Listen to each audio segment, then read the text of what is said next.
मित्रांनो, व्हिडिओला सुरुवात करण्यापूर्वी एक आवाहन करतो, ते म्हणजे 1 नोव्हेंबर या दिवशी न्यूज डंकाचा दसरा दिवाळी अंक प्रकाशित होतोय आणि या अंकाचं प्रकाशन महाराष्ट्राचे उपमुख्यमंत्री अजित पवार यांच्या हस्ते होणार आहे। म्हणजे हा एक विशेष कार्यक्रम असेलच, पण त्याबरोबर प्रसिद्ध राजकीय विश्लेषक भाऊ तोरसेकर आणि सुशील कुलकर्णी यांच्याशी संवाद या कार्यक्रमाच्या निमित्ताने साधला जाणार आहे।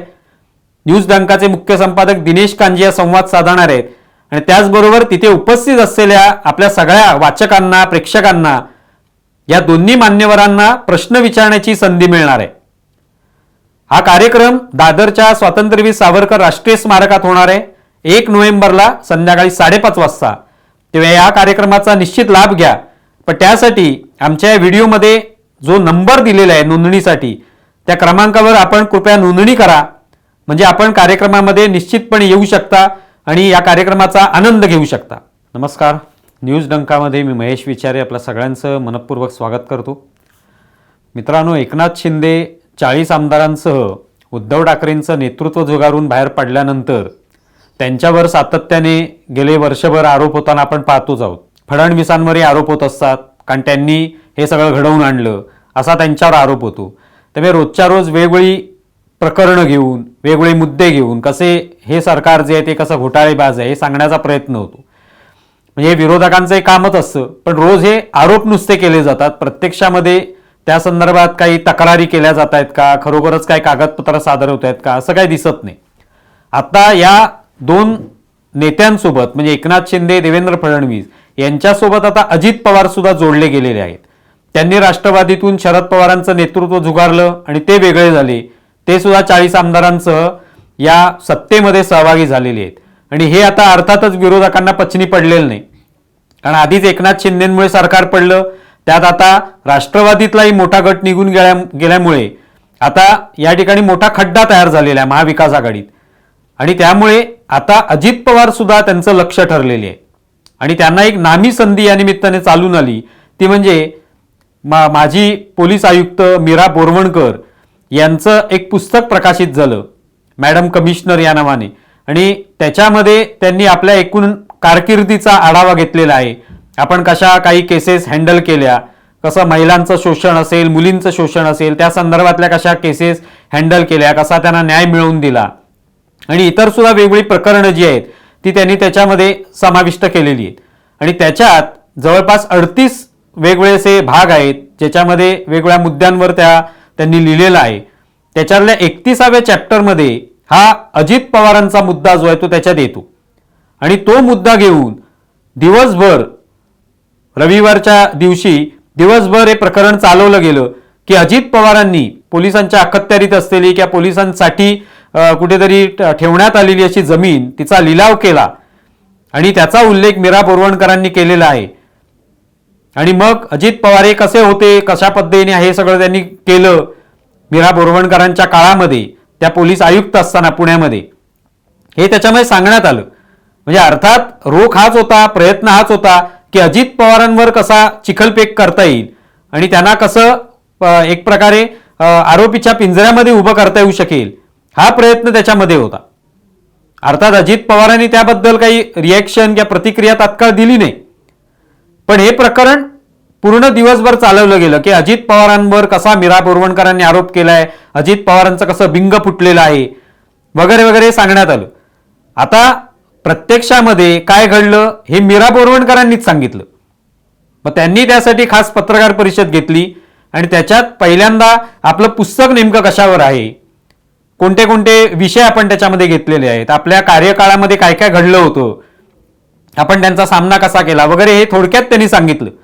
मग अर्थातच सगळ्यांची उत्सुकता होती, पत्रकारांची, मीडियाची, की कधी एकदा ते अजित पवारांबद्दल बोलतायत आणि अजित पवारांना कसं खडसावून टाकतायत, अजित पवारांवर कसे आरोप करतायत, जेणेकरून आम्हाला आणखी एक सनसनाटी अशी बातमी मिळेल अशी त्यांची अपेक्षा होती। आणि तसे प्रश्न मग मीरा बोरवणकर यांना विचारण्यात आले, पण मीरा बोरवणकर यांनी स्पष्ट सांगितलं की तुम्ही कदाचित हे पुस्तक नीट वाचलेलं नाही आणि मी या पुस्तकामध्ये अनेक गोष्टी माझ्या आयुष्यातल्या, माझ्या कारकिर्दीतल्या, पोलीस दलामध्ये काम करत असताना जी काही वेगवेगळी प्रकरणं मी हाताळली त्या सगळ्यांचा मी उहापोह त्याच्यामध्ये केलेला आहे, त्याचा सगळ्यांचा उल्लेख आहे, त्याविषयी कोणीच काही बोललं नाही. पण तुम्ही फक्त तो 31वा चॅप्टर ज्याच्यामध्ये अजित पवारांचा जो काही त्रोटक उल्लेख आहे, तुझं त्यांचं नाव थेट घेतलेलं नाही, केवळ पालकमंत्री, दादा मंत्री असं म्हटलेलं आहे, तो उल्लेख घेऊन तुम्ही लगेच बातमी चालवलीत की त्यांनी जमिनीचा लिलाव केला वगैरे. म्हणजे तुम्ही पुस्तक वाचलंच नाही नीट. तर या पद्धतीने त्यांनी मीडियाला जमिनीवर आणलं पहिल्यांदा, आणि नंतर त्यांनी तो जो काही मुद्दा आहे तो स्पष्ट केला की प्रत्यक्षामध्ये 2010 मध्ये हे जे प्रकरण घडलं त्याच्यामध्ये ती सगळी त्या जमिनीच्या लिलावाची प्रक्रिया पूर्ण झालेली होती आधीच. जो शाहिद बलवा म्हणून बिल्डर होता त्यालाही जमीन देण्यात येणार होती, आणि त्याच्यावर हे सगळं पोलिसांचं तिथे क्वार्टर्स उभे राहणार होते, किंवा पोलिसांसाठी घरं करण्याचा प्रयत्न होता, पोलिसांचं कार्यालय होणार होतं. तर ते सगळं ती जमीन त्याला हस्तांतरित केली तर त्यांचं हे कार्यालय जे ते कुठे जाईल असा प्रश्न होता, आणि म्हणून त्याला मीरा बोरवणकरांचा विरोध होता की जमीन त्याला देऊ नये.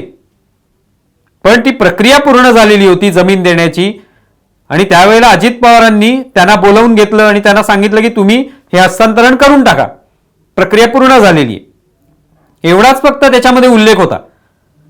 पण हे झाल्यानंतर मीरा बोरवणकरांनी त्याला विरोध केला होता. मग हे प्रकरण गृह मंत्रालयाकडे गेलं. कदाचित तेव्हा आर आबा जे आहेत ते गृहमंत्री होते, आणि त्या काळामध्ये मग हे सगळं घडलं.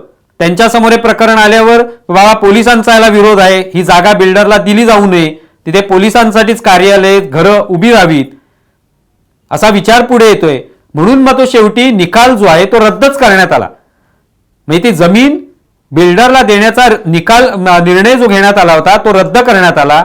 याचा अर्थ ती जमीन अजूनही बिल्डरला दिली गेलेली नाही, ती आहे तीच आहे, तिथेच आहे, पोलिसांचंच कार्यालय तिथे आहे. मग या ठिकाणी अजित पवारांवर नेमका आरोप कोणता आहे? आरोपच नाहीये कोणता, केवळ त्यात उल्लेख एवढाच होता की अजित पवारांनी बोलवून घेतलं आणि ती जमीन हस्तांतरित करायला सांगितली, त्याला आपण विरोध केला कारण ती पोलिसांसाठी होती, एवढाच. आणि त्याच्या आधीच लिलावाची प्रक्रिया झालेली, म्हणजे अजित पवारांनी काही लिलाव घडवून आणला, जमीन विकली कोणाला तरी आणि स्वतः काहीतरी फायदा मिळवला, असं अजिबात घडलेलं नाही. पण मीडियाने हा सगळा करण्याचा प्रयत्न केला अजित पवारांना अडकवण्याचा.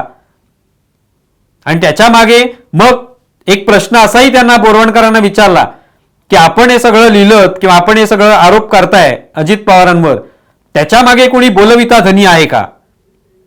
खरा बोलविता धनी कोण आहे हे तुमच्या लक्षात आलं असेल की हे सगळं करण्यामागे. कारण मीडियाने हा प्रश्न उपस्थित केला, मीडियाने फक्त 31वा चॅप्टर कसा काय वाचला, कसा काय फक्त 31व्या चॅप्टर मधला तो एक ओळ जी आहे ती तेवढीच वाचली आणि लगेच त्याच्या बातमी बनवली, ज्याच्यामध्ये काहीच तथ्य नव्हतं.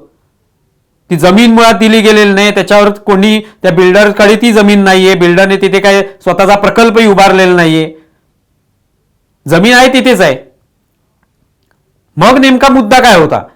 तर मुद्दा हाच होता की अजित पवारांना काही करून टार्गेट करायचं, लक्ष करायचं. ते करायलाही हरकत नाही, त्याच्यामध्ये जर खरोखरच काही तथ्य असेल, खरोखरच तेव्हा ते पालकमंत्री असताना किंवा उपमुख्यमंत्री असताना किंवा आणखी त्यांच्याकडे काही जबाबदारी असताना त्यांनी काही चुकीचं केलं असेल तर त्याविषयी टार्गेट करायला हरकत नाही, ते समोर आणायला हरकत नाही. पण हे आत्ता कशासाठी होतंय? तर अजित पवार आज सत्तेमध्ये आहेत. 2010चं प्रकरण आहे, आज 13 वर्ष झाली. जेव्हा अजित पवार आत्ताच या 2.5 वर्षाच्या काळात महाविकास आघाडीमध्ये मंत्री होते त्यावेळेला कोणी मुद्दा उपस्थित केला नाही की तुमच्या काळामध्ये तुम्ही पालकमंत्री असताना हे काय करून ठेवलं होतं, लिलाव केला होता, नाही केलं कोणी. आत्ताच नेमकं मीरा बोरवणकरांचं पुस्तक आलं आणि त्याच्यातून हे सगळं प्रकरण उघड झालं. म्हणजे हे कोणाला माहिती नव्हतं. सरकारमधले आत्ता जे कोणी नेते आहेत, काँग्रेसचे असतील, राष्ट्रवादी काँग्रेसचे, ह्यांना काहीच माहिती नाही अशातला भाग नाही, हे सगळं माहिती असणार. कारण सगळं हे लिखित स्वरूपात आहे, लिलाव झालेला आहे, जमीन हस्तांतरित करायची होती पण निर्णय रद्द झाले, सगळे लिखित स्वरूपात आहे.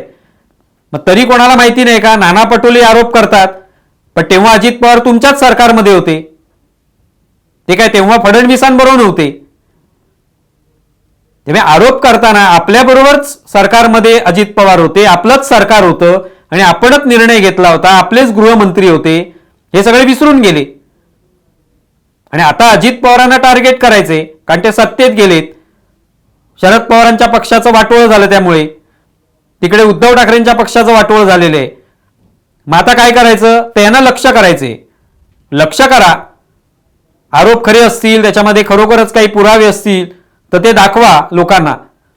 पण संजय राऊत जशा पत्रकार परिषदा घेतात तसे आरोप केले आणि त्याची मग उत्तरं फडणवीसांनी द्यायची, त्याची उत्तर अजित पवारांनी द्यायची.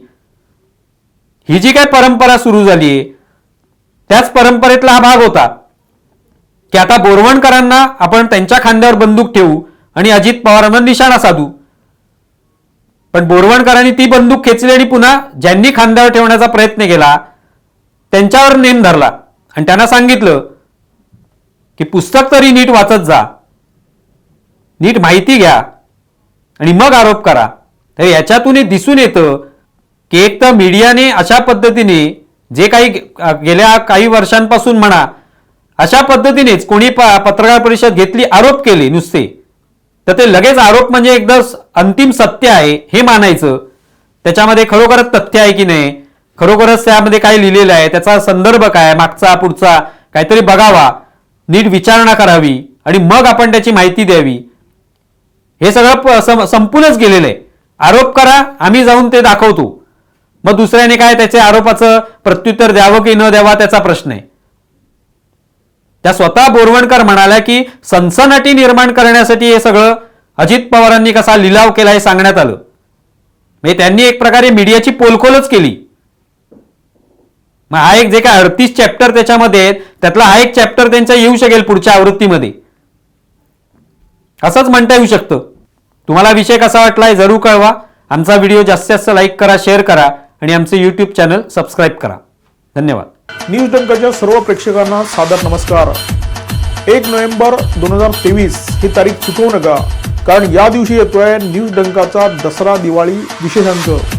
या विशेषांकात वाचायला मिळतील आपल्याला मान्यवरांचे लेख आणि या विशेषांकाचं नामकरण आम्ही केलं आहे मोदी 3. या विशेषांकासाठी देणगी मूल्य आहे 350 पासून तुमच्या मनात येईल तेवढं, म्हणजे 350च्या पुढे तुम्हाला जेवढी वाटेल तेवढी रक्कम तुम्ही या अंकासाठी देणगी मूल्य म्हणून देऊ शकता. चुकवू नका 1 नोव्हेंबर 2023चा कार्यक्रम जो होणार आहे दादरच्या स्वातंत्र्यवीर सावरकर स्मारकामध्ये सायंकाळी 5:30 पासून पुढे. आणि या कार्यक्रमामध्ये सहभाग फक्त नोंदणीनंतरच शक्य आहे. त्यामुळे ज्या प्रेक्षकांना या कार्यक्रमामध्ये सहभागी होण्याची इच्छा आहे त्यांनी कृपया स्क्रीनवर दाखवलेल्या मोबाईल नंबरवर व्हॉट्सअप मेसेज करावा. त्या व्हॉट्सअप मेसेजमध्ये आपलं नाव द्यावं आणि आपला थोडक्यात पत्ता द्यावा.